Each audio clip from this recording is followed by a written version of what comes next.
guys, what's up? It's 8-Bit Eric. Today's video is going to be my top 10 games that should be on the SNES Mini. With the announcement of it, 20 games plus Star Fox 2, there's some games that didn't make the cut for whatever reasons. Here's my 10. Number 10, Aladdin. Now, Aladdin was a game that I enjoyed playing the shit out of growing up. It was much different than the Sega Genesis version, but that wasn't a bad thing. It had solid Capcom feel to it. Classic platforming, lots of memorable tunes, and just overall was a great Super Nintendo title. Now, I know Disney license and stuff like that is probably what's preventing it, but this is a game that was worthy of a spot. It's easily a top, 20 any Super Nintendo game. So yeah, Aladdin. Next up, Pilot Wings, which I'm surprised that's not in here, even though Pilot Wings is not really that big of a game. It was a launch title on the Super Nintendo and is a Nintendo franchise that I'm surprised definitely was not thrown on there. If you haven't played Pilot Wings, it's basically an air training simulator type of thing. It's a classic Super Nintendo game. It's missing. That was surprising. Next up, we have SimCity, which was a game that I played the crap out of growing up, and once I figured out the unlimited money glitch code, I had so much fun doing it.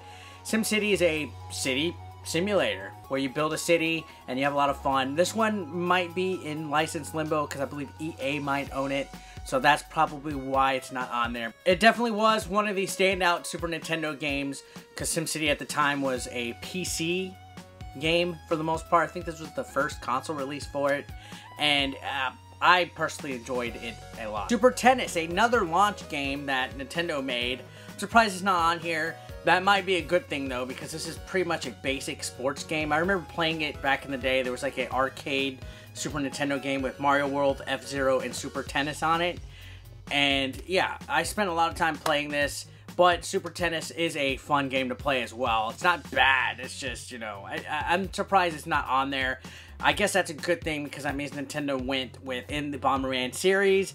It's missing, but I wouldn't complain if it was on here because it's a quality title.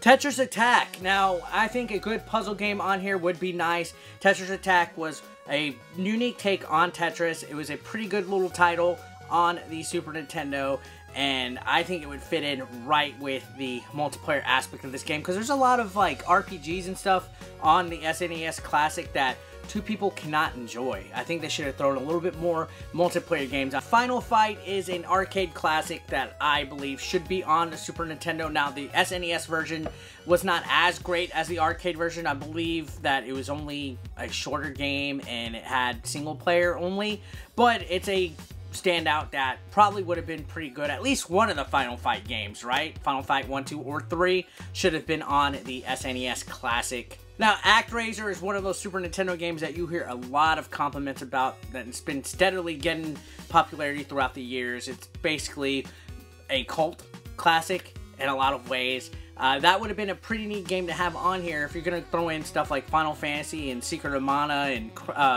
other games like that.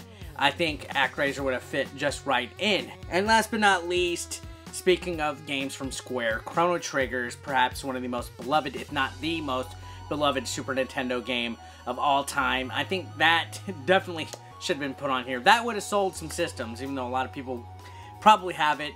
The cartridge on itself has gone up high in price, and if we're going to throw in some classics like Final Fantasy and Secret of Mana, Chrono Trigger should have been right there with them. If you think of RPG games on the Super Nintendo, you got Mario RPG, Final Fantasy, you got Secret of Mana, and Chrono Trigger should have been right there. That would have been a freaking holy grail of Super Nintendo RPG games, all on the SNES Classic itself. I would have loved to see Chrono Trigger on here.